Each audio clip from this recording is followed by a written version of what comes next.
Hello Pisces, welcome to your reading for mid-April. This is for Pisces, Sun, Moon, Rising and Venus. Please make sure you check all your placements to get a clear picture of what's going on for you at this time. As always, this is a general reading. It may or may not resonate for all of you.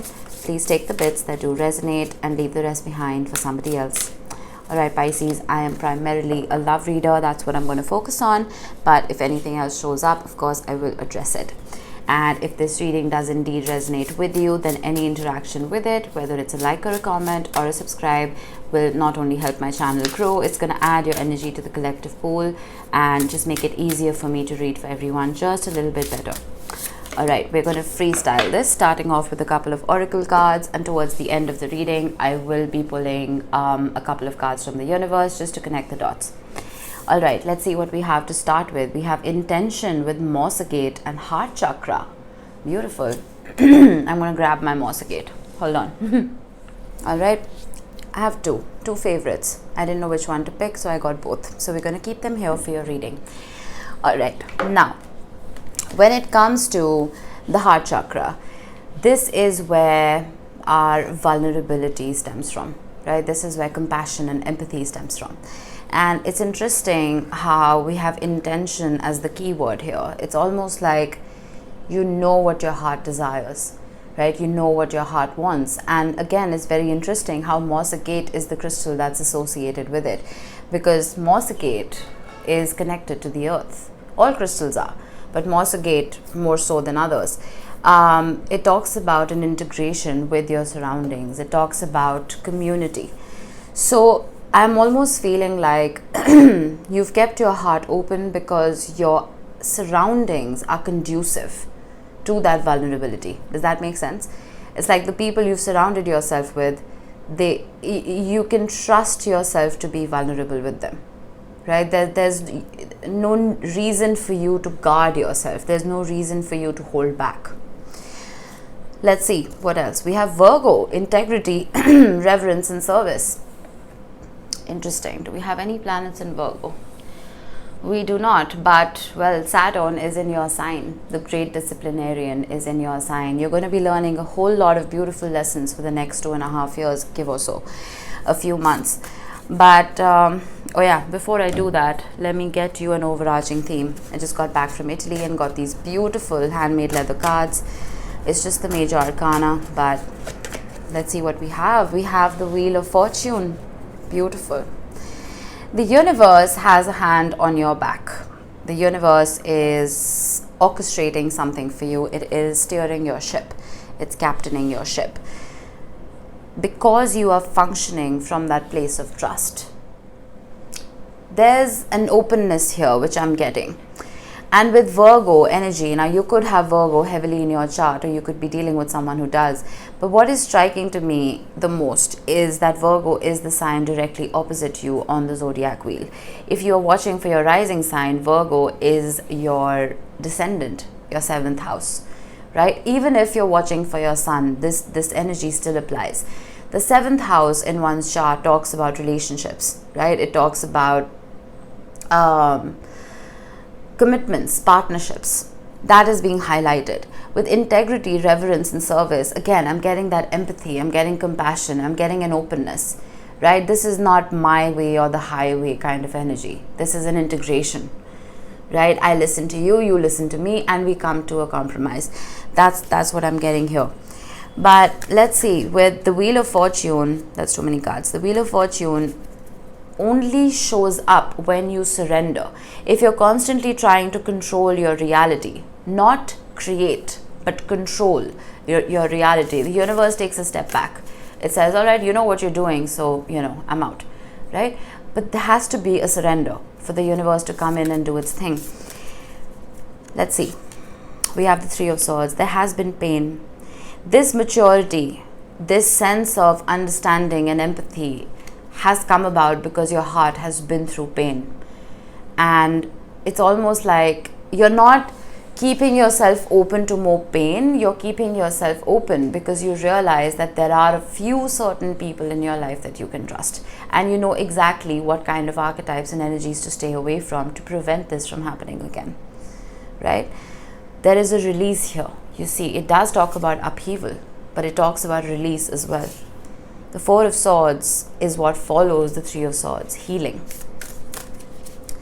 There was some kind of pain that you experienced here. We have the Knight of Swords with eagerness and tenacity. Interesting. There's almost a laser focus. There's an intention to do something. This could be an intention to have a conversation. An aircraft just flew overhead. There could be an intention to travel, because the Knight of Swords could do that. But I'm almost also feeling Mercury is ready to go retrograde very soon on the 21st, and it's already in its shadow period. This upheaval could be the result of some kind of miscommunication. It is possible. I'm looking at this more so as a temporary energy. This is not something that is going to follow you around like a dark cloud over your head. There's something temporary about this. It was brought into your reality to teach you something just for a second before you released it. We have another knight. We have the Knight of Pentacles, productivity and endurance. Again, it came into your life to teach you something. Now, the Knight of Pentacles can also be somebody else. This could be someone who approaches with caution. The Knight of Swords does not approach with caution. The Knight of Swords blasts into a room, says whatever he or she wants to say, and is out the door. Does not care about the tone of voice, does not care about the words that are being spoken, delivers a message and is out the door just as quickly. But the Knight of Pentacles is slow. The Knight of Pentacles is steady. It is careful. It is tenacious also, but it's almost like the message that is being delivered is productive, right? Something can be created out of it, because the Knight of Pentacles carries the Ace of Pentacles, which can be planted and then grown into something that you can use forever. So again, with Virgo energy, that is Knight of Pentacles. I'm almost feeling like whatever was wishy-washy, whatever was here one minute and gone the next, there's a stabilization of sorts coming about. Yeah, you have a lot of earth showing up, which I like. We have another knight. My goodness, the Knight of Wands. Are you dealing with multiple people, Pisces? Be honest with me, because this is a lot of people. This is a lot of offers. The Knight of Wands is enthusiastic and adventurous. The Knight of Wands is very fiery. This is fire energy, Aries, Leo, Sagittarius. Again, just take the energy with you. It doesn't have to be one of those signs, but it is someone who is, again, has a laser focus on you. It is someone who's very attracted to you. Again, I don't know if this is multiple people or it's just one person with a multiple personality disorder, or just somebody who doesn't really know what they want, doesn't really know how to behave. But I am getting an eagerness here to sort things out. The Three of Swords is a trigger card, right? The Three of Swords will not just trigger you, it will trigger the person who caused the Three of Swords, right? It can cause guilt, it can cause shame, it can cause pain, and that triggers the person to change how they approach you. Someone is changing how they approach you based on how they think you will perceive them, how you will receive them. Let's just put it like that. 1 minute they want to talk, they want to have a conversation. The next minute they're quiet, they want to take it slow. And then there's passion. Who is this person? This is hilarious. This reading took a very weird turn.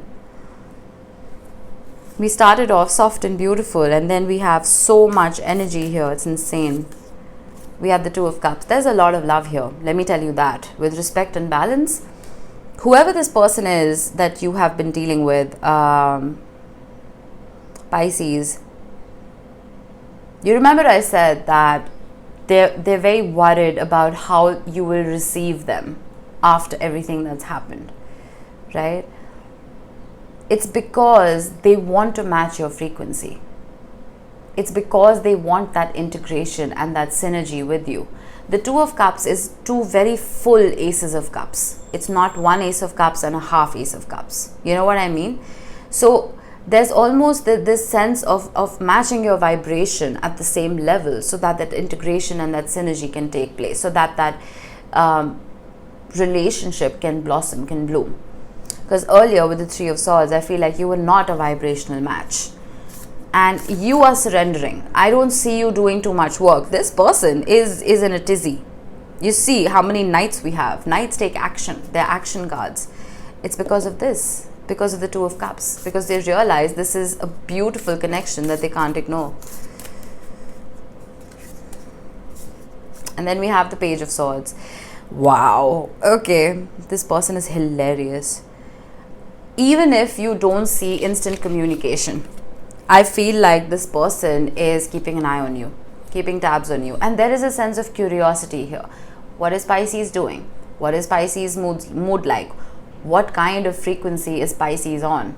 Okay. What shows is Pisces watching? What food is Pisces eating? I know it sounds stalkerish, but they're trying to gain that information so that they can integrate that into their own life so they can reach your level. Does that make sense? Trying to simplify it as best as I can. Because we have the Six of Pentacles. This is balance. Where things were disbalanced, now there's balance. Your heart chakra is open. It's ready to receive. Regardless of the pain it's been through, it's ready to receive. Right? Four of Swords. What did I say? The Four of Swords comes after the Three of Swords. It's because you've been through that healing journey. You've been through the healing process. You've done the work. And then we have the Emperor with the Nine of Cups and the Queen of Cups. How beautiful. Some of you could definitely be dealing with an Aries or a water sign or a Virgo. But there's a fall of ego. There's a fall of pride. Because you see, the Emperor can be very prideful. Oh, we have the King of Pentacles as well. A lot of people in your reading, Pisces. It's insane. The Emperor, it does talk about wisdom and passion. But the Emperor can be very prideful. Like I said, very egoistic. But the Queen of Cups is authentic and virtuous. The Queen of Cups has an open heart. The Queen of Cups is vulnerable. No gender in tarot. Take the energy with you. And then we have contentment and satisfaction.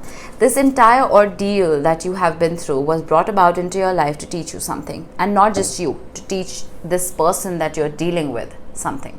Something very important. And what that something is the energy that you bring into their life, the energy that they can't do without. So they're almost bending over backwards to figure out how to fix this. There's a fall of pride, plain and simple.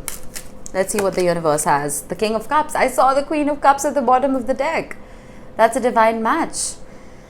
The King of Cups is open. The King of Cups is vulnerable. Fine. The King of Cups may not express himself as readily as the Queen of Cups, but the heart chakra is open.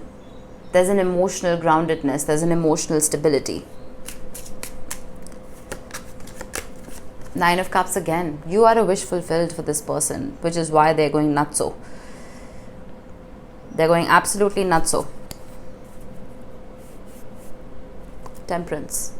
While you're sitting there and you're just being patient, you know, while this person is going crazy, bending over backwards, trying to make this happen, you're patient. You're just sitting there and you're like, okay, I'm going to wait, see how this pans out. But you make this person incredibly happy, Pisces.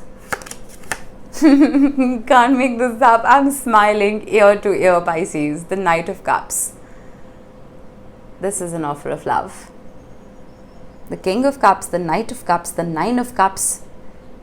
Can you believe it? This person, we have all the knights on the table now. We have the Knight of Swords, the Knight of Pentacles, the Knight of Wands, and the Knight of Cups. And if you're dealing with just one person, yeah, they're going through a whole lot to try and fix this, whether you see it or you don't. The King of Cups is that energy of a swan gliding on a lake. It looks like it's just floating, doing nothing, right? You don't know how fast the feet are moving.